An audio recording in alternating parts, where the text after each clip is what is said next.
시작. 처음에 하나님께서 하늘과 땅을 창조하시니라. 아멘. 기도하시겠습니다. 살아계신 아버지 하나님, 오늘 2부 예배로 저희들이 모였습니다. 이 예배를 축복하시고 아버지 하나님, 이 예배를 통해서 주시는 하나님의 말씀을 통해서 우리 성도들이 영적으로 세움을 입게 하시고 믿음을 굳게 하시며 우리의 신앙의 기초를 다지는 시간이 될 뿐만 아니라 혹시 우리 가운데 아직 주님을 알지 못하고 영적으로 하나님을 만나지 못한 분들이 계시다면 오늘 예배를 통해서 꼭 살아계신 하나님을 개인의 구세주로 주님으로 영접하고 구원받는 은혜가 있도록 도와주시옵소서. 예수님의 이름으로 기도드립니다. 아멘. 창세기 우리 지금 시리즈로 말씀을 전하고 있습니다. 그래서 하나님을 경험한 시리즈로 창세기 말씀을 이어가고 있는데 오늘은 원래 우리가 들었던 하나님의 말씀을 좀 벗어나서 오늘은 창세기 1장 1절로 돌아가서 하나님을 믿어야만 하는 이유라고 하는 제목으로 같이 말씀 함께 나누도록 하겠습니다. 세상은 넓고 우주는 아주 광활합니다. 밤하늘을 우리가 이렇게 이 땅에 발을 디디고 위를 쳐다보면 그 높고 그리고 넓은 이 우주의 세계를 보면 정말 크고 넓다는 것을 여러분 스스로 느끼게 될 것입니다. 이에 비해서 인간은 너무나 작다는 것입니다. 저 위에 가서 내려다보면 사실 여러분 우리가 보이지 않습니다. 저 조금 위에 올라가서 밑을 내려다보세요. 우리가 어떻게 사는지 보여요, 안 보여요? 전혀 안 보입니다. 그런데 우리는 이곳에서 아웅다웅 하면서 막 살아가는 이 모습을 보면 어찌 보면 참 안타까운 이런 마음이 들 때도 있습니다. 사랑하며 또 우리가 정말 행복하게 살기도 짧은 세상에서 이곳에서 우리가 정말 아웅다웅하면서 산다는 것은 그리 아름답지 못한 것 같습니다. 이렇게 인간은 정말 이 큰 우주의 세계에 비하면 너무나 작고 그리고 약한 존재라 할 수 있습니다. 그러나 하나님께서 지으신 세계에서 인간만큼 특별한 존재가 있을까요? 없습니다.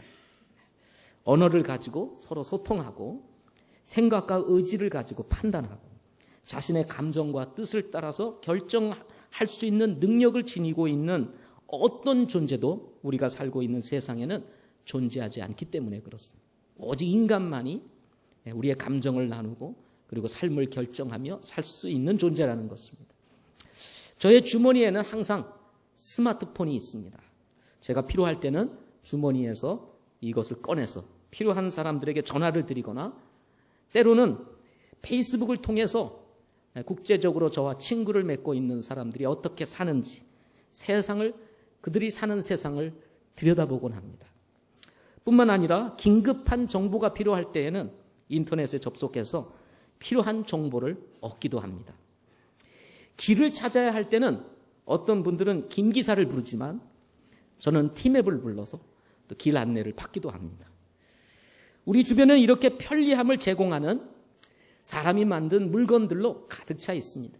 기계뿐만 아니라 우리가 사용하고 있는 이 지금 모든 시설들이 다 사람에 의해서 만들어진 물건들이라고 할 수가 있습니다.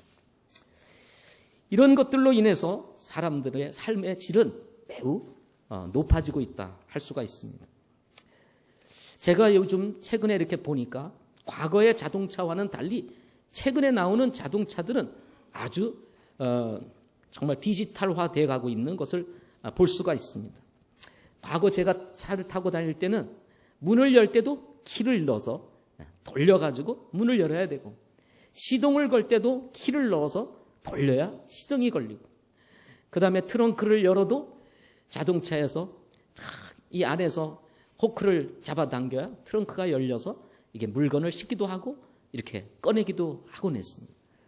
그런데 요즘 스마트한 시대에 스마트키라는 것이 있어서 이제 주머니에 딱 넣고만 다니면 딱 제가 차에 접근을 하면 소리가 띠 울려가지고 이 백미러가 자동으로 접혔다가 탁 열리고요. 버튼만 탁 누르면 문이 탁 열리고 이 자동차도 버튼이 있어서 버튼만 탁 누르면 시동이 착 걸리고요.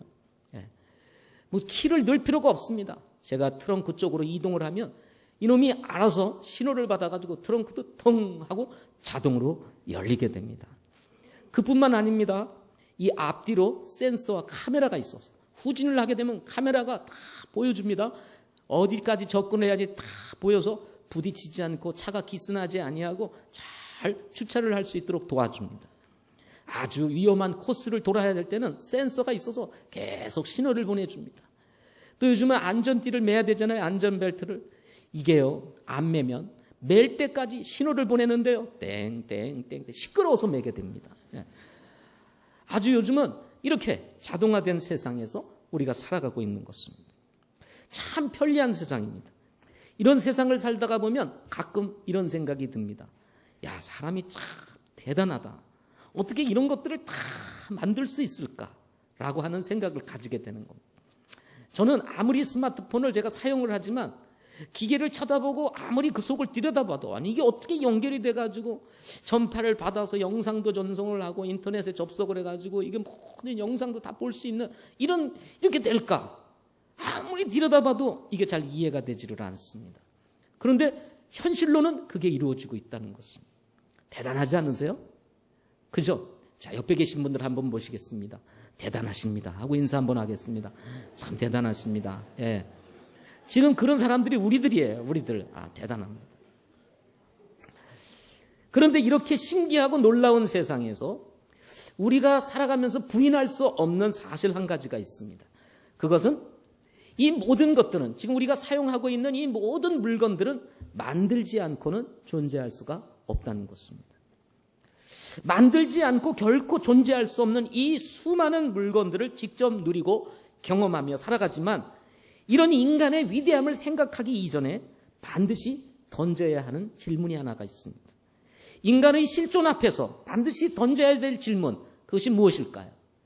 그것은 그렇다면 과연 인간은 누가 만들었는가 하는 것입니다. 이 모든 것들은 사람이 만들었는데 그렇다면 이 만드는 사람은 도대체 누가 만들었는가 하는 것입니다. 과연 인간은 어떻게 존재할 수 있었는가? 과연 인간은 어디로부터 왔는가 하는 질문인 것입니다. 이 질문을 던져야 되고 이 질문의 답을 우리가 얻어야 하는 이유가 있습니다. 그것이 무엇일까요? 이 질문에 대한 대답을 가질 수 있을 때 진정 인간은 어떻게 살아야 하는가? 또 어디로 가야 하는가? 우리가 존재하는 의미가 무엇인가? 하는 것에 대한 답을 우리가 얻을 수 있기 때문인 것입니다. 사람이 만든 것들은 만든 이의 의도와 목적에 따라서 사용되어질 때 그 가치가 결정이 된다고 할 수가 있습니다. 인간 또한 만드신 분의 의도와 목적을 따라서 살 때에 존재의 의미를 찾을 수가 있게 되는 것입니다. 내가 어디로부터 왔고 누가 만들었는가에 대한 이 분명한 사실을 알지 못하게 되면 우리가 어떻게 살아야 되는지, 왜 나를 만들어야 되는지, 내가 존재해야 되는 이유와 목적이 뭔지 이런 걸 모르기 때문에 방황하게 되고 삶의 의미를 찾기가 쉽지 않다는 것입니다. 만들지 않고 존재할 수 없는 이 세상에서 인간을 만드신 분은 과연 누구일까요? 성경은 그분이 하나님이시라고 말씀하고 있는 것입니다. 제가 어렸을 때 자라면서 우리 부모님에게 가끔 그리고 우리 주변 사람들, 우리 부모님과 가까이 있는 이웃들에게 가끔 듣는 이야기가 있었습니다. 그런데 비록 어렸지만 이런 얘기를 들을 때마다 아주 매우 기분이 좋지를 않았습니다. 그것은 나를 놀리기 위해서 하는 말이었지만 내게 던지는 말, 그것이 뭐냐면 너 다리 밑에서 주워왔다 하는 것이었습니다. 지금은 부모님들이 이런 얘기가 얼마나 나쁜 얘기인지를 알기 때문에 절대 그런 말을 안 합니다. 우리 젊은 부부들. 그러나 과거에는요, 이 자녀들이 말을 안 듣거나 아주 또 이렇게 고집을 피울 때 너 갖다 버릴 거야? 이 말도 가끔 했어요. 우리 경험하시죠? 너 갖다 버릴 거야? 그러면서 너 다리 밑에서 주워왔어? 막 이러면서 얘기를 합니다. 그럴 때는요, 막 어린 마음에 말은 못하지만 기분이 되게 나빴어요. 예. 되게 나빴다 하는 건 표현이 아주 그래도 절제한 표현이에요. 예. 좀 더 거칠게 표현하면 뒤지게 나빴습니다. 예. 뒤지게 나빴습니다. 분명 이 말은 진실은 아니었을 것입니다. 그러나 때로 부모님에 대해서 섭섭한 감정이 내 마음속에 밀려올 때, 또 자리 잡을 때는 정말 내가 주워놓은 아이는 아닐까? 과연 부모님이 나를 낳았다면 이렇게까지 하실까? 막 이런 생각이 밀려들면서 서러운 감정에 울고는 했습니다. 여러분이 울었다는 게 아닙니다. 제가 울었다는 겁니다. 저는 울었어요. 내가 부모에게 나지 아니하고 주워온 아이라고 한다면 가족이라고 하는 울타리와 존재감이 갑자기 한순간에 무너지면서 괜히 서럽고 내가 누구인가 하는 것에 대한 이런 마음에 그냥 한없이 눈물을 흘리곤 했습니다. 우리가 사용하는 많은 물건들은 공장에서 대량 생산되는 것들이 많습니다. 이거 어디에서 만들었지? 그러면 우리 모두가 바로 대답하기를 공장에서 만들었지. 이렇게 대답할 것입니다. 그런데 그러면 이 공장은 누가 만들었을까? 라고 얘기를 하면 당연히 사람이 만들었다고 대답을 할 것입니다. 우리 사람도 마찬가지입니다. 우리 사람들이 자녀를 낳습니다. 그래서 결혼을 하면 자녀를 낳잖아요. 그래서 좀 물건에 비유해서 죄송하지만 우리가 대량 자녀들을 생산하고 있습니다. 부모가 낳고 또 부모가 낳고 이들이 또 결혼해서 또 낳고 그래서 인구가 자꾸 늘어가고 있습니다. 제가 가끔 우리 황경복 사모님이 저희 교회에 나오실 때 이 이야기를 하다 보면 자연스럽게 우리 이 화제가 자녀에 대한 이야기로 이렇게 돌아갈 때가 있습니다. 그러면 이 자녀를 길러본 부모들은 다 속상한 일들이 있었습니까? 없었습니까? 있죠. 그러다 보면 가끔 우리 황경복 사모님의 하시는 말씀이 뭐라고 말씀하냐면은 아니 어떻게 한 공장에서 나왔는데 이렇게 애들이 다 제각각 다 다르냐 이거예요. 이 말을 쉽게 여러분이 얘기합니다. 한 배, 어머니 배에서 다 똑같이 나왔는데 생김새도 다르고 성격도 다르고 다 그런 거예요. 어떤 자녀는 부모 말을 잘 들어서 시원케 하는 자녀가 있는가 하면 어떤 자녀는 진짜 부모의 의도와 상관없이 말을 지지리도 안 들어가지고 부모의 속을 긁는 자녀도 있더라 이 말이죠. 아니 왜 똑같은 배에서 나왔는데 이렇게 각각 다 다르냐는 거야. 자녀는 분명 부모가 낳았습니다. 그렇다면 그렇게 자녀를 낳은 이 사람, 자녀를 낳아서 사람을 이렇게 정말 낳고 하는 이 사람은 도대체 누가 만들었느냐는 거야. 우리는 부모로부터 태어났으니까 부모가 낳겠지 뭐. 그렇다면 그렇게 낳게 하는 우리의 부모를 쭉 따라 올라가면 그 처음의 인간은 과연 누가 만들었느냐 하는 것입니다. 성경은 그것을 하나님께서 만드셨다 말씀하고 있는 것입니다. 오늘 본문 1장 1절에서 처음에 하나님께서 하늘과 땅을 창조하셨다라고 1장 1절에 말씀하셨습니다. 세상의 어느 종교, 어느 경전에서도 이렇게 정확하게 이 세상의 모든 만물을 하나님이 만드셨다고 이렇게 명쾌하게 답을 주고 있는 경전은 없습니다. 그런데 이 창세기에서 이렇게 하나님께서 하늘과 땅을 창조하셨다고 하신 이 하나님께서 창세기 1장 26절 말씀에 보면 자신의 형상대로 사람을 창조하되 남자와 여자를 창조하셨다고 정확하게 성경에 기록하고 있다는 것입니다. 스펙을 중요하게 여기는 시대에 사는 젊은이들에게 결혼이라고 하는 것이 결코 쉬운 것은 아닙니다. 결혼을 한 사람들이 볼 때는 이렇게 옆에서 결혼하는 사람들 보면 아주 쉽게 결혼하는 것 같아요. 그런데 이게 이게 결코 쉬운 일이 아닙니다. 결혼해 보신 분들 아시죠? 그죠? 참 쉬운 것 같은데 이게 쉽지 않아요. 근데 또 어떻게 보면 굉장히 쉽게 만나요. 그리고 또 어떻게 그냥 후다닥 결혼해요. 이게 참 신비한 일입니다. 보시다시피 아시다시피 저는요 스펙이 없는 사람입니다. 뭐 가진 스펙이 없어요. 제가 가지고 있는 스펙 유일하게 여러분에게 제시할 수 있는 스펙 한 가지가 딱 있습니다. 그게 뭐냐면 예수 믿는다는 것입니다. 예수 믿고 구원받은 거. 우리 그리스도 안에서 바깥에서는 이건 명함도 못 내밀고요. 다행히 이 교회 안에서는 그래도 예수를 믿는다는 게 이게 확실한 스펙이에요. 여러분도 그러시죠? 동의하시죠? 예. 그렇다고 전혀 또 스펙이 없는 건 아닙니다. 한 가지 하나님께서 은혜로 준 스펙이 있어요. 그게 뭐냐면 부모 잘 만나가지고 생긴 것이 좀 괜찮다는 겁니다. 여러분 동의하시죠? 네. 동의 안 하셔도 괜찮습니다. 근데 저 부모를 좀 잘 만나가지고 생긴 게 좀 괜찮다는 거예요. 네. 그러나 예수 잘 믿고 생긴 것이 좀 괜찮다고 누가 저 같은 사람에게 시집을 오겠습니까? 네. 생긴 건 딱 좋은데 이게 장애를 가지고 있어요. 이게 다 막히는 것입니다. 결혼이 꽉 막혀 있을 때 하나님의 전적인 은혜로 하나님께서 길을 여사 지금의 아내를 만나서 결혼을 하게 되었습니다. 저희들의 만남은 아주 신비합니다. 우리 집사람이 알고 있는 만남의 시작과 제가 알고 있는 만남의 시작은 다릅니다. 알고 있는 시작은. 제가 프로포즈를 딱 했을 때 우리 집사람은 뭐라 그래요? 저를 어떻게 생각하십니까? 그러니까 좋다고 딱 한 걸로 제가 기억을 하고 있거든요. 그래서 데이트가 시작되고 결혼에 이르렀는데 우리 집사람은 그런 적이 없답니다. 그래서 제가 내리는 결론이에요. 야, 이것은 하나님께서 우리 집사람의 눈을 그리고 생각을 정지시켜가지고 그 순간에 부지중에 성령의 인도하심을 따라 대답하게 한 거예요. 부지중에. 예. 부지중에 대답하게 하신 거예요. 그래가지고 제가 결혼을 하게 된 겁니다. 그리고는 새 아이를 낳아서 지금 살고 있습니다. 저는 가끔 정말 하나님께서 저에게 아내를 주시고 또 새 아이를 주신 것에 대해서 너무 감사할 때가 많습니다. 청소년 시기 때는 좀 어려움이 있었습니다. 아이들이 자라는 과정 속에서 부모와의 여러 가지 갈등도 있었고 또 아이를 바로잡고 바르게 키우고자 하는 이 사이 속에서 사실 심각한 갈등도 있었습니다. 그런데 이제 아이들이 크고 이제는 소통할 수 있는 나이가 이렇게 되다 보니까 이제 그런 갈등이 거의 해소가 됐습니다. 그리고는 소통이 가능해요. 그리고 서로 주 안에서 함께 주님을 섬기고 있는 이것이 제게는 너무나 큰 축복으로 다가옵니다. 그래서 요즘은 아이들을 만나는 것이 참 즐겁습니다. 아이들과 함께 늦은 밤에 같이 모여 앉아서 이런저런 얘기를 할 때, 야, 이것이 가족이구나. 이것이 하나님이 내게 베푸신 은혜구나 하는 생각을 가질 때가 있습니다.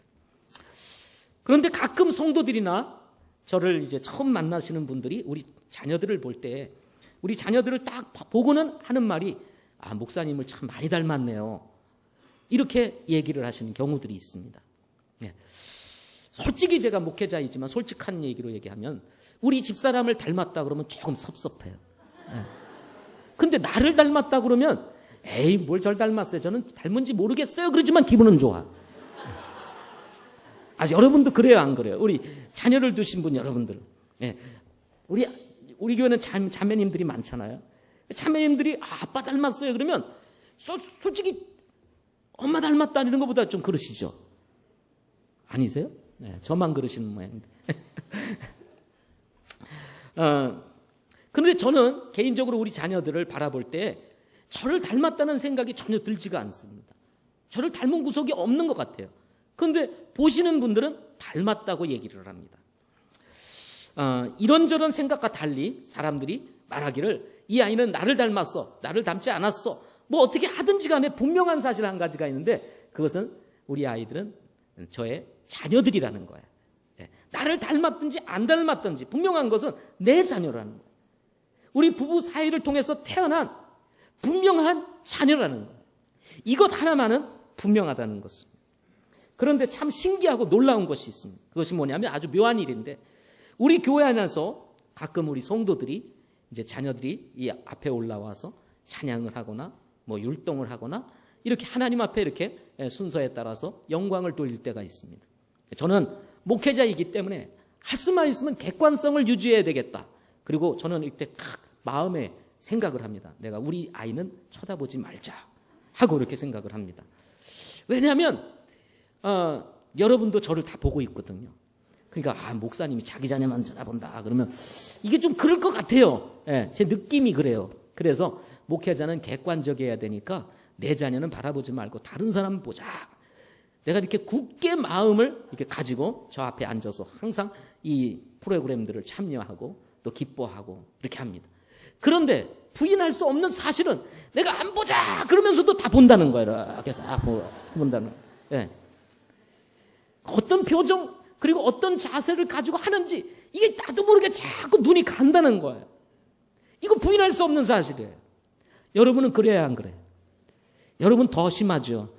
여러분 저같이 고민 안 하잖아요. 목회자가 아니니까 그냥 오직 내 자녀 이렇게 집중하지 않았습니까? 그죠? 저는 그러면 우리 목사님이 자기 자녀밖에 모르는구나 이러면 안 되니까 저는 어쨌든 쳐다보는 딴 데 쳐다보면서 이렇게 샛눈으로 이렇게 보는 거예요. 이렇게 가끔씩 이렇게.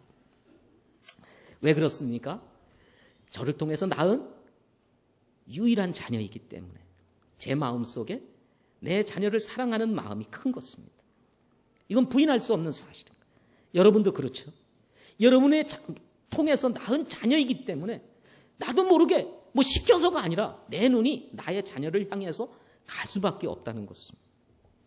이럴 때가 가장 분명하게 드러나는 때가 언제냐면 우리 주일학교에서는 추수감사주일날 주일학교 찬양 발표를 한다든지 우리 성탄 축제 때 우리 꼬마들이 이곳에 나와서 발표를 할 때가 되면 그렇게 앞자리에 좀 앉으세요. 앞자리에 앉으세요. 그래도 안 앉던 분들이 그냥 전부 다 앞으로 몰려 나와가지고 아이들 사진 찍고 막 그냥 또 어떤 부모님은 이 꼬마들이 나와가지고 뭐 잘 할지를 못하잖아요. 가르치기는 선생님들이 열심히 가르쳤는데 따라서 잘 못하는 거예요. 그러면 답답하니까 부모가 여기서 막 손을 흔들고 율동을 하고 부모가 난리를 치는 거예요. 그만큼 자녀를 사랑하는 것이 부모다. 왜 그럴까요? 이 세상에서 부모를 닮고 태어난 유일한 사람이 바로 여러분의 자녀 또 저의 자녀이기 때문에 그렇습니다. 우리 교회는 주일학교만 100명입니다. 근데 거의 우리 교회 성도들의 자녀입니다. 예. 안 놀라시네요. 예. 보통 한 집에 둘, 셋 이게 기본입니다. 그래서 3명을 둔 자녀를 둔 부모님들이 저희 교회에 나오면 부끄럽지가 않다는 거. 예. 다른 교회 가면은 아이들이 너무 많아가지고 부끄러워하시는 분들이 계시다고 그러더라고요. 근데 저희는 워낙 셋이 많으니까 예. 전혀 부끄러움이 없다. 그렇게 얘기하는 것도 저도 들었습니다. 거기다 학생부까지 포함하면 140명, 청년부까지 포함하면 200명이 넘습니다. 예, 우리 아이들만.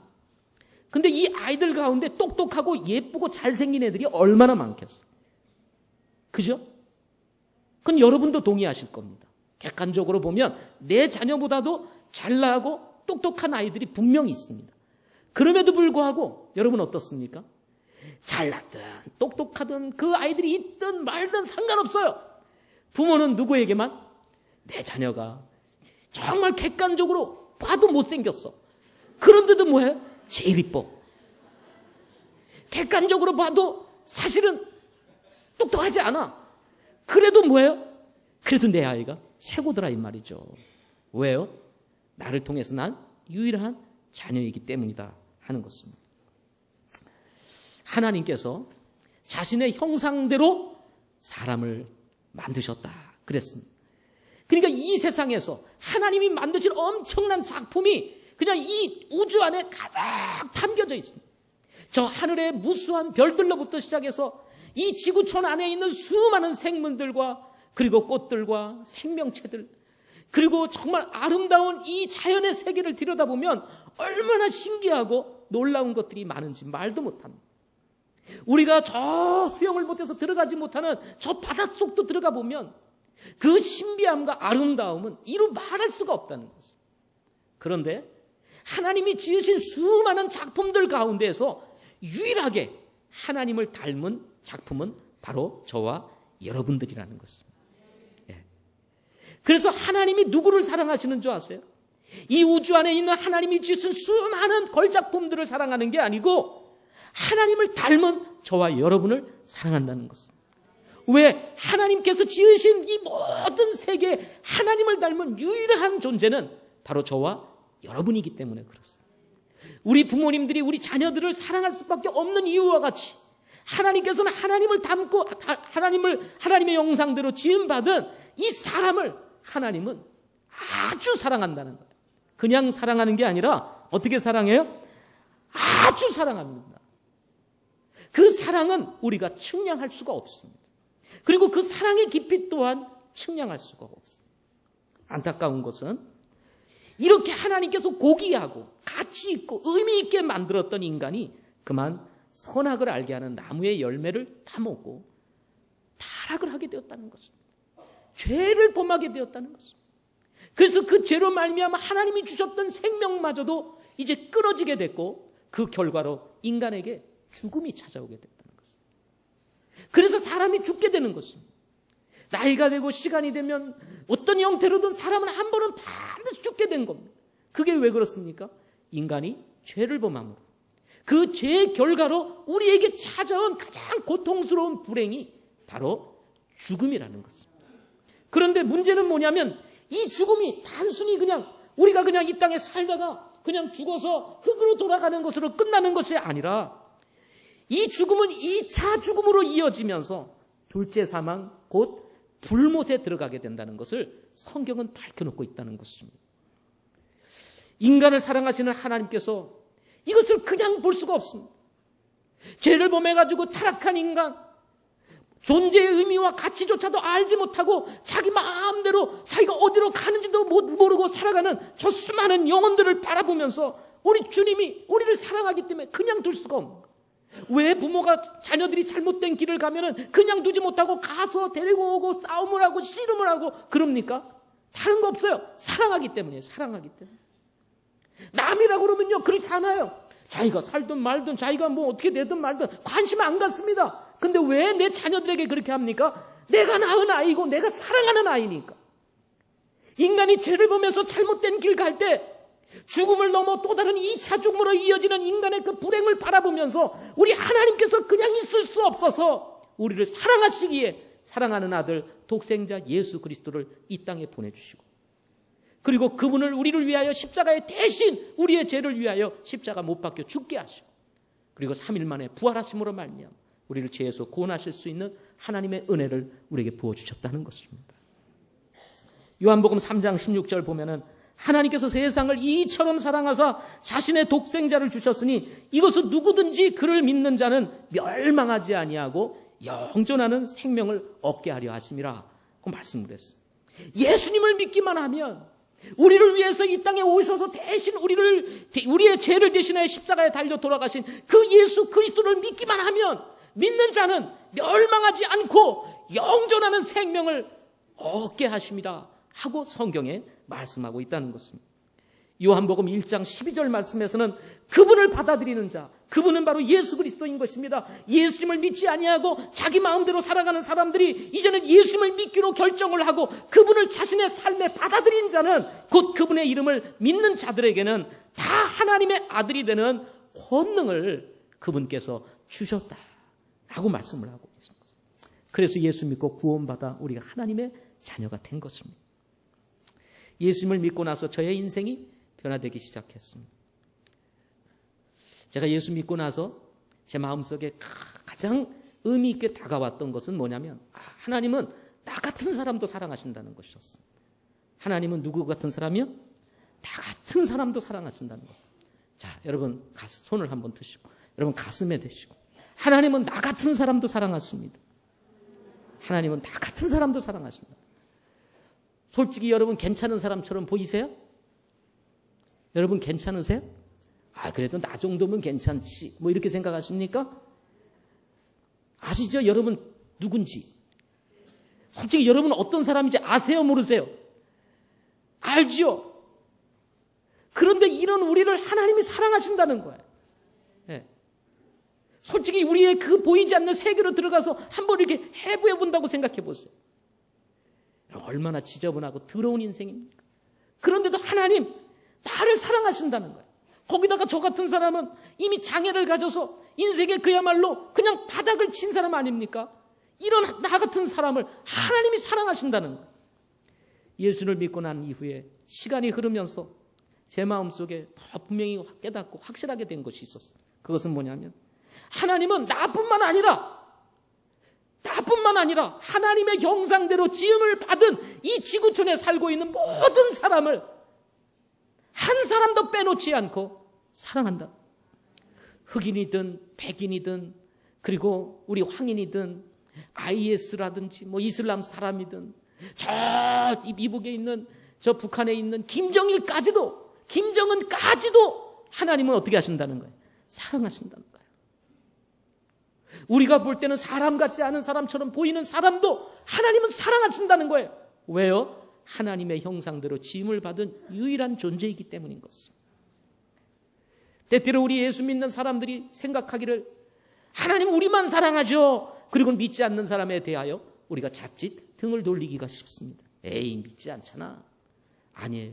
여러분 하나님은 우리도 사랑하시지만 예수님을 안 믿고 오히려 어떻게 보면은 예수님에 대해서 반역을 하고 배반을 하고 아니면 안티 기독교인이 되어서 기독교를 비판하는 그 사람이라 할지라도 하나님은 뭐 하신다?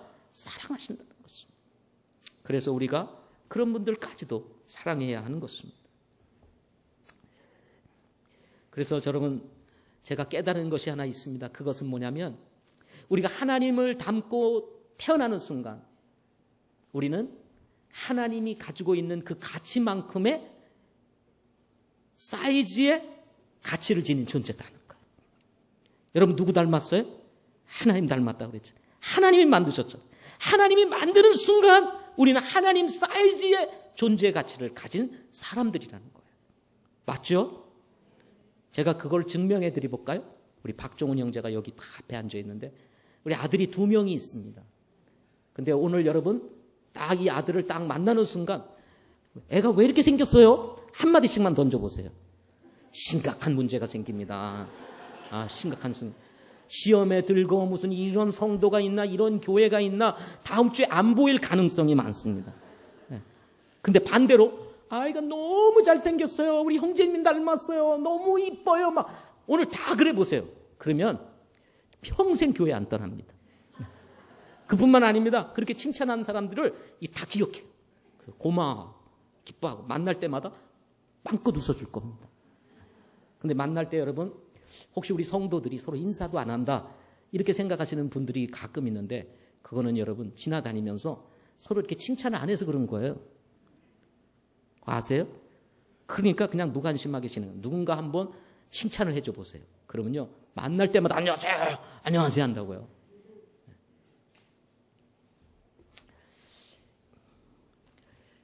제가 예수 믿고 나서 보니까 제가 가지고 있는 이 신체적인 장애보다도 더 심각한 장애가 있다는 사실을 알게 되었습니다. 그것이 뭐냐면 정신적인 장애입니다. 마음의 장애예요. 근데 이 정신적 마음의 장애보다도 더 심각한 장애가 있는데 그것이 뭐냐면 영적인 장애라는 것입니다. 오늘날 사람들이 몸은 건강합니다. 아픈 데도 없어요. 근데 마음이 아픈 사람이 너무 많아요. 마음이 아파서 집에서 나오지도 않는 사람도 있고 마음이 아파서 이 마음이 성격을 잘못되게 만들어가지고 주변 사람들을 힘들게 하고 그리고 자기 자신을 학대하며 사는 사람들이 너무 많아요. 그래서 몸이 아파서 이 사회가 문제가 있는 게 아니고요. 사실은 뭐가 아파서요? 마음이 아파서 이 사회가 문제가 있는 거예요. 가정의 문제, 이 사회의 문제 모두 다 뭐가 문제예요? 마음이 아파서 그런 거예요. 서로 다투고 반목하고 싸우고 다 뭐가 문제예요? 마음이 문제라는 거예요. 이 건강의 문제가 아니에요. 그래서 사실은요, 저 개인적으로요, 생각을 해보면 이 건강을 위해서 전 건강식품이다, 운동이다, 막 그런 거 막 할 시간에 마음을 다스리는 훈련을 하고 예수님을 잘 믿어서 인격을 바로 다지면요, 건강은요, 제가 볼 때 그냥 찾아온다고 저는 믿습니다. 저 운동 안 해요. 제가 운동하는 거 보셨습니까? 수양회 갈 때나 운동하지요? 평소에 운동 안 해요. 그래도 제가 건강하잖아요. 왜 그럴까요? 예수 잘 믿으니까. 여러분이 믿으시든 안 믿으시든 상관없습니다. 제가 확신하는 거니까. 주님 잘 믿으니까. 주님이 내게 주시는 평안이 있다 보니까. 건강도 하나님이 주시더라는 것입니다. 그런데 이거보다 더 문제가 영이 문제가 있는 사람들이라는 것입니다. 이 정신적인 장애는 다른 사람에게나 내 자신에게 해를 지지만 이 영적인 장애는 아예 한 사람의 인생을 완전히 지옥으로 몰아간다는 거예요. 다시는 나올 수 없는 불행으로 이 영혼을 몰아간다는 것입니다. 마치 암의 몸에서 자라고 있는데 자신은 건강하다고 생각하는 사람과 같다고 볼 수가 있어요. 암이 몸에서 막 자라요. 근데 나는 건강해 하고 살아가는 거예요. 근데 암이 이제 문제가 돼가지고 내 신체적에서 반응이 일어날 때는 이미 어떻게 됐다고요? 늦은 때입니다. 그렇죠? 가서 이미 검사를 해보면 이미 늦었습니다. 그러는 경우가 너무 많아요. 그런데도 불구하고 자기는 아무 문제가 없다고 나는 건강하다고 막 신나게 운동도 하고 밥도 먹고 교제도 하고 막 지내는 거예요. 여러분, 근데 보이지 않는 저곳에서는 그 사람의 삶을 위협하는 암이 막 자라고 있는 거예요. 저는 이런 생각이 들었습니다. 이런 진단을 받았을 때 이 사람은 땅이 무너지고 하늘이 무너지는 그런 경험을 하게 될 것이라는 것입니다. 그런데 진짜 하늘이 무너지고 진짜 땅이 무너지는 것 같은 것이 뭐냐? 그것은 영적으로 죽어 사람이 지옥에 간다는 사실조차 모르고 사는 것. 이것이 진짜 땅을 쳐야 되고 발을 굴려야 될 사실이라는 거예요. 이 사람의 상태는 지금 몸이 안 좋고 건강이 나쁜 사람보다, 마음이 아파서 지금 자신의 인생이 정말 어그러진 사람보다도 더 심각한 문제가 될 수가 있다는 것입니다. 성경은 한 번 죽는 것은 사람에게 정하는 것이요 그 후에는 심판이 있다, 이렇게 말씀했습니다. 이 죽음에 대한 두려움은요, 사람에게서 결코 벗어지지를 않습니다. 우리가 멀쩡하게 이렇게 살아갈 때는 내가 죽음에 대해서 생각하지 않을 수 있는 이런 건강 상태를 유지하고 있을 때는 잠시 여러분에게서 멀어져 있는 것 같이 느낄 때가 있어요. 그러나 우리 내면에는 항상 죽음에 대한 두려움이 있어요. 그래서 어디가 아프면 암이 아닌가, 또 차를 막 세게 달리면 어떻게 돼요? 야, 사고 나면 어떨까? 우리 작년부 우리 연합친교회를 야외에서 1박 2일로 오토 캠핑을 했어. 그래가지고 속속 우리 장년들이 차를 타고 다 도착을 하는데 우리 김대수 형제가 차에서 내리는데 막 허리를 이르면서 막 내리는 거야. 그래서 허리가 안 좋으세요? 하고 물어봤어요. 그랬더니 그게 아니라 그 타고 운전을 하신 집사님이 얼마나 차를 몰았는지 긴장이 돼가지고 아주 힘들었다고 이렇게. 야, 이러다가 사고 나면 어떡할까? 이 두려움이 칵 긴장이 돼 허리가 안 좋은 것을 이러고 내리는 거. 이게 사람들의 마음인 것입니다. 어떻게 고칠 수 있습니까? 어떻게 회복시킬 수 있을까요? 방법이 없습니다. 인간을 지으신 하나님께로 돌아가야 한다는 것입니다. 인간을 지으신 하나님, 우리를 만드신 하나님께로 돌아가지 않는 한 죄를 범한 인간의 이 영적인 문제, 이 죽음의 문제는 절대로 해결될 수가 없다는 거예요.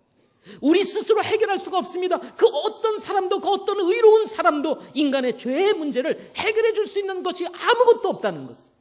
오직 이 문제를 해결해 줄 수 있는 분은 죄 없이 이 땅에 오셔서 우리를 위해서 대신 십자가에 달려 돌아가신 예수 그리스도를 통해서만 해결이 될 수 있다는 것입니다.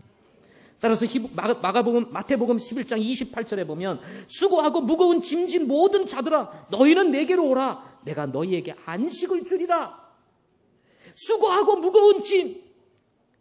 오늘날 수많은 사람들이 이 땅을 살아가면서 많은 짐들을 지고 살아갑니다. 결혼의 짐, 결혼을 하면 좋지요. 야, 그 다음에 아이의 좀 짐, 또 아이를 가지고는 그냥 10개월 동안 그냥 또 노심초사, 태어나면 또 그 태어난 아이 기르느라고 짐, 좀 더 크면 괜찮았겠지, 교육의 짐, 또 좀 더 크면 괜찮겠지, 또 결혼의 짐, 좀 크면 괜찮겠지, 그래서 아이 돌봐줘야 되는 짐, 또 좀 더 크면 괜찮겠지, 그래서 노후에 대한 짐. 이게 벗어날 방법이 없는 거예요. 죄를 범한 인간의 이 문제는 우리가 죽기까지 이 짐을 내려놓을 수가 없는 거예요. 그래서 여러분, 우리 마음이 힘들고 어려운 거죠. 그런데 이런 우리를 향해서 우리를 지으신 하나님, 우리를 위해서 대신 십자가에 달려 돌아가신 우리 주 예수 그리스도께서 모든 인류를 향하여 말씀하시는 것입니다. 수고하고 무거운 짐진 모든 자들아 너희는 내게로 오라. 내가 너희에게 안식을 주리라. 이 세상에서 찾을 수 없는 안식 오직 예수 그리스도 안에 있다는 것입니다. 이사야서 1장 18절에 보면 이제 오라 우리가 함께 변론하자. 너희 죄들이 주홍 같을지라도 눈같이 희게 될 것이요 진홍같이 붉을지라도 양털같이 되리라. 여러분, 우리가 어떤 사람인지 아시죠? 말 안 해도 아시죠? 여러분 어떤 사람인지 여러분 자신이 아시죠? 여러분의 죄가 시커먼 거 아시죠? 여러분 속이 더러운 거 아시죠? 그런데 여러분, 이 세상에 어떤 사람도 이런 더러움, 시커먼 걸 해결해 줄 수 없지만 우리 하나님께서 우리에게 말씀하시는 거예요. 오라, 우리가 함께 변론하자. 너희 죄들이 주홍 같을지라도 눈과 같이 희게 될 것이요 진홍같이 붉을지라도 양털과 같이 하얗게 되겠다고 말씀하셨어요. 고린도후서 5장 17절 말씀해 보면 그런즉 누구든지 그리스도 안에 있으면 그는 새로운 창조물이라. 옛 것은 지나갔으니 보라 모든 것이 새롭게 되었도다. 가끔 살다가 보면요, 우리가 어떤 생각이 드는지 아세요? 지금까지 있었던 거 다 지우개로 지워버리고 새롭게 한번 살아보고 싶은 마음 들 때 있으세요? 없으세요? 있으시죠? 지금까지 그냥 이거 다 그냥 잊어버리고 새롭게 좀 한번 살아봤으면 좋겠다. 근데 그게 되든가요? 안 되든가요? 안 되죠. 그런데 오늘 말씀에 그런즉 누구든지 그리스도 안에 있으면 그는 새로운 창조물이라. 옛 것은 지나갔으니 보라 새 것이 되었도다. 여러분, 예수 믿고 구원받으면 지난 것들은 다 잊어버리고 이제는 새롭게 살 수 있는 새로운 창조물로 살 수 있는 하나님의 은혜가 우리에게 임하게 되는 것입니다. 죽음과 죄의 모든 고통으로부터 벗어나서 하늘의 이 놀라운 보화를 생각하면서 영원한 생명을 가지고 하나님의 자녀가 되는 권세를 가지고 사는 은혜를 누리게 된다는 것입니다. 그래서 예수 믿고 구원받은 사람은요, 사주 팔자 보는 사람에게 가서 진짜 예수 믿는 사람들 사주 가서 팔자 한번 보세요. 그게 나오나? 점괘가 안 나옵니다. 아세요? 왜 그럴까요? 예수 믿는 순간 이 세상 사람이 아니라 하늘의 시민권을 가진 사람이 된 거예요. 그래서 완전히 팔자를 고치게 되는 거예요. 팔자가 바뀌게 되는 거예요. 세상 팔자가 아니라 하늘의 팔자가 되는 거예요. 새로운 피조물 되는 겁니다. 그래서 이게 안 나오는 거예요, 이게요. 무당이 굿을 합니다. 거기 구원받은 거듭난 성도가 가보세요. 무당 굿이 안 됩니다. 그래서 여기 예수 믿는 사람이 빨리 나가라고 이렇게 얘기를 해요. 이게 사실이에요, 사실. 갈라디아서 5장 22절부터 23절에 보면 성령의 열매는 사랑과 기쁨과 화평과 오래 참음과 부드러움과 선함과 믿음과 온유와 절제니 이 같은 것을 대적할 법이 없다. 예수 믿고 구원받으니 보이지 않는 성령 하나님이 우리 안에 들어오셔서 우리와 함께 거하시면서 우리의 삶을 변화시키니 뭐가 있어요? 성령의 열매가 있는데 그게 사랑, 그게 기쁨입니다. 그게 화평입니다. 그게 오래 참음입니다. 그게 부드러움입니다. 선함입니다. 믿음입니다. 온유입니다. 절제입니다. 이런 열매를 맺으니 여러분 행복해질까요? 안 행복해질까요? 행복해져야 안 행복해져요? 그래서 예수 믿고 변화되지 않으면 뭐다? 다시요, 뭐다? 예수 믿고 변화되지 않으면 뭐다? 기적인 겁니다. 어떻게 예수를 믿고도 변화가 안 돼요? 예? 변화되는 건 당연한 거고 안 변화되는 게 기적인 거예요. 근데 예수를 믿기는 믿는데 잘못 믿어. 이렇게 되면요, 여기 보면은 사랑과 기쁨과 화평과 오래 참과 부드러움과 선함과 믿음과 온유와 절제, 이런 은혜로운 열매를 맺어야 되는데 오히려 이 잘못 믿는 사람들은 뒤에서 불평, 앞에서는 잘하는 것 같이 해가지고 딱 양의 탈을 딱 뒤집어 쓰고는 뒤에서는 불평하고 막 이렇게 사람의 마음을 훔쳐가가지고 잘못된 길 가게 만들고 교회를 막 해치고 사람들의 삶을 막 망가지게 만들고 이렇게 만드는 이런 사람들이 있는 것입니다. 이런 사람들이 신천 교회에 침투해가지고는 성도들에게 자꾸 불평하며 누가 어떻고 뭐 이렇게 해가지고는 또 앞에서는 잘하는 거예요. 사람의 마음을 얻고 불평하고 잘하고 이래 사람들의 마음을 얻어가지고 휙 데리고 나가고 잘못된 길 가게. 오히려 우리는 불평하면 어떻게 됩니까? 염려하지 마. 불평하지 말아야지. 우리가 하나님을 기쁘게 해야지. 그래서 마음을 바꾸게 만들고 주님이 주시는 은혜 속에 살게 만들어야 되는데 이런 신천지 사람들은 교회 침투해가지고 막 이래가지고는 사람들 싹 포섭해가지고 나가게 만들고 이런 악한 자들이 있게 되는 것입니다. 그러나 여러분, 성령의 열매는 사랑과 기쁨과 같은 열매를 맺게 되는 것입니다. 그래서 성경은 말하기를 사도행전 16장 31절에 주 예수 그리스도를 믿으라. 그리하면 내가 구원을 받고 내 집이 받으리라. 여러분, 구원받으면 나만 구원받는 게 아니라 온 집이 구원을 받아서 함께 믿음의 생활을 하는 믿음의 가정을 세우는 이 복을 누리게 되는 것입니다. 사람은 누구나 정해진 인생을 살게 됩니다. 날 때가 있으면 죽을 때가 있기 마련인 것입니다. 단지 그날을 우리가 모른다는 것뿐입니다. 그렇다고 모른다고 우리가 돌아갈 날을 우리가 모른다고 해서 인생이 계속되는 것은 아닙니다. 그래서 사람은 누구나 시한부적인 인생을 살아가게 되는 것입니다. 여러분, 지금 우리가 젊은 시기에 살아가는 것 같아도 여러분, 우리가 세상을 떠날 때가 곧 와요. 이렇게 생각하면요, 남아있는 시간이 많지 않습니다. 남아있는 시간이 많지 않아요. 제가 우리 큰빛교회에 올 때 31살이었습니다. 우리 모매님이 40살이 좀 넘으셨을 것 같아요. 그런데 세월이 흘러 제가 이제 50대 중반을 넘어서 버리고 말았어요.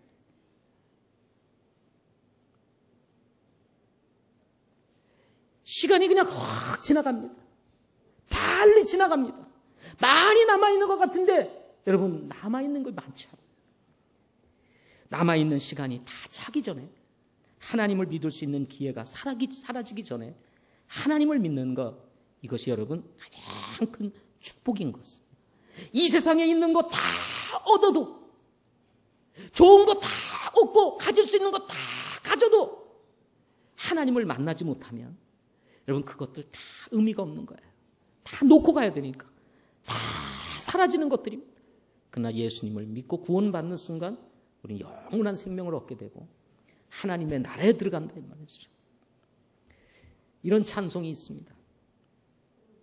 나를 지으신 이가 하나님, 나를 부르신 이가 하나님, 나를 보내신 이도 하나님, 나의 나된 것은 다 하나님의 은혜라 하는 찬송.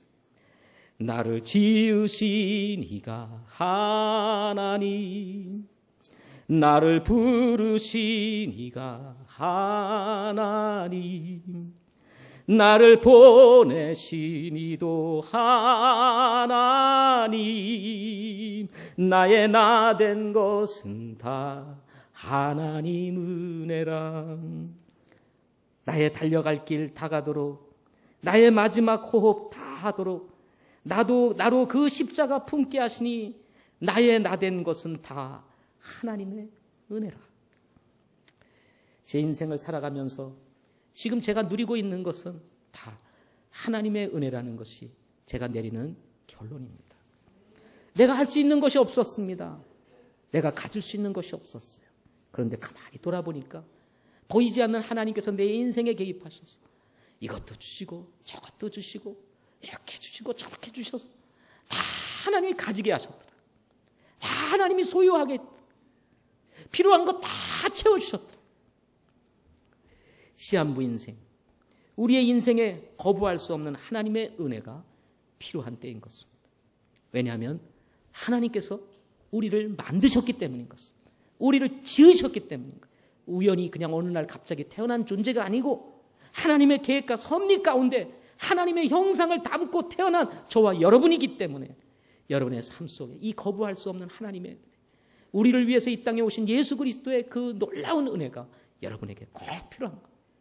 혹시 여러분 가운데 아직 주님을 알지 못하고 이런 하나님을 만나지 못했다면 여러분 오늘 그냥 가지 마시고 꼭 예수 믿고 구원 받으시기를 바랍니다. 우리 사랑하는 성도들은 동시에 이렇게 하나님이 나를 정말 사랑하셔서 나의 인생 가운데 개입하셔서 누군가를 통해서 우리가 복음 듣고 새로운 창조물 되게 하시고 주님의 은혜 가운데서 살게 하신 것, 이거 얼마나 큰 은혜입니까?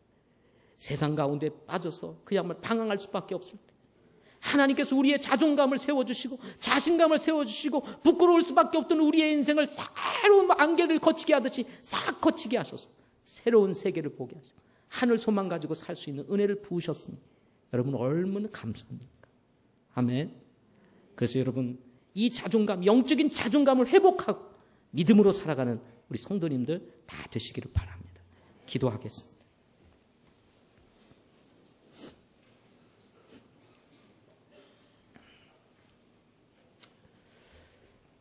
좋으신 아버지 하나님, 이 시간 이후에 하나님의 말씀을 통해서 들은 우리 사랑하는 모든 성도들이 또 영혼들이 이 말씀에 반응하는 시간을 갖고자 합니다. 성령 하나님께서 우리의 마음을 주관하셔서 우리의 영적인 상태에 따라서 바르게 반응할 수 있게 하시고 우리 거듭난 성도들은 더 하나님을 신뢰하고 영적인 가치를 회복하고 주를 섬기게 하시고 아직 거듭나지 못한 영혼들은 정말 하나님을 만나 구원받을 수 있는 은혜 베풀어 주시옵소서. 예수님의 이름으로 기도드립니다. 다 같이 일어나셔서 찬양하시겠습니다.